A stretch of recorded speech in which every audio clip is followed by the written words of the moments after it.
Hello and welcome to the online classes for grade 9. Now dear students, we have a poem in this chapter. The title of this poem is The Snake Trying. Okay, snake होता है हमारा सांप. So अब हम ये poem देखेंगे जिसके poet जो है W.W.E. Ross है. So most of us think of snakes as fearsome symbols of death, but the snake in this poem is itself a victim. इसका मतलब ये है कि हम सभी जानते हैं कि सांप जो होते हैं बहुत जहरीले होते हैं, ख़तरनाक होते हैं, हम उनसे डरते हैं कि हम उनके अगर वो उनका जो जहर होता है अगर हमारी स्किन में बॉडी में चला जाता है तो हमारी डेथ भी हो सकती है. लेकिन इस पोएम में हम ये देखेंगे कि सांप खुद एक एक विक्टिम बन रहा है, मतलब कि वो खुद फंस गया, उसकी खुद जान खतरे में. So let us recite the poem and see what it actually has. The snake trying to escape the pursuing stick, with sudden carvings of thin, long body. How beautiful and graceful are his shapes!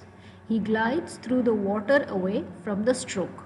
Oh, let him go over the water into the reeds to hide without hurt.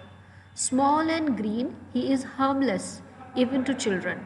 Along the sand, he lay unstill, observed and chased away. And now he vanishes in the ripples among the green, slim reeds. So जो हमारी poem है the snake trying to escape the pursuing stick. Stick होती है लकड़ी, ठीक है, and escape होता है बचना. सो एक लकड़ी है जो उसके पीछे पीछे आ रही है, ठीक है, परस्यू मतलब पीछे आना. सो एक लंबी सी लकड़ी उसके पीछे आ रही है एंड वो उससे बचने की कोशिश कर रही है. ओके, जो सांप है विद सडन कर्विंग्स. अब सांप सीधा तो चलता नहीं है, इजंट इट, कर्व हो के चलता है. सो उसकी जो थिन मतलब पतली सी लंबी बॉडी थी वो कर्व हो के चल रही थी. How beautiful and graceful are his shapes. अब वो जो शेप बनती जा रही थी ज़मीन पे कर्व होते होते वो कितनी सुंदर है. He glides through the water away from the stroke. Stroke means जब लकड़ी उसके सर पे लगी है, उसकी बॉडी पे लगी, वो उससे बचकर पानी में तैर के चला जाता है. ग्लाइड का मतलब होता है तैरना या फिसल के निकलना. Oh let him go over the water into the reeds to hide without hurt. So अब बच्चे कहते हैं कि उसे जाने दो पानी में ताकि वो जाके छुप जाए. कहाँ? रीड्स में. रीड्स होती है घास जो पानी में उगती है. Small and green, he is harmless even to children.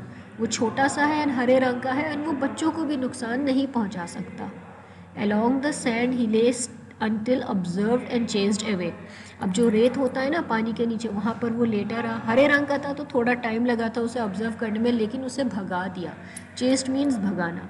And now he vanishes in the ripples among the green slim reeds. Ripples होते हैं जैसे आप पानी में पत्थर फेंकते हो तो जो सर्कल सर्कल बन जाते हैं उन्हें हम कहते हैं रिपल्स.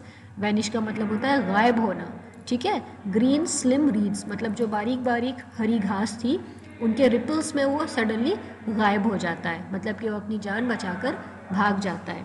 सो बेसिकली आप देखें यहाँ पर जो सांप हमारे लिए ख़तरनाक है वो खुद अब एक विक्टिम है एंड वो बच के भागने की कोशिश कर रहा था. So this was about the snake trying.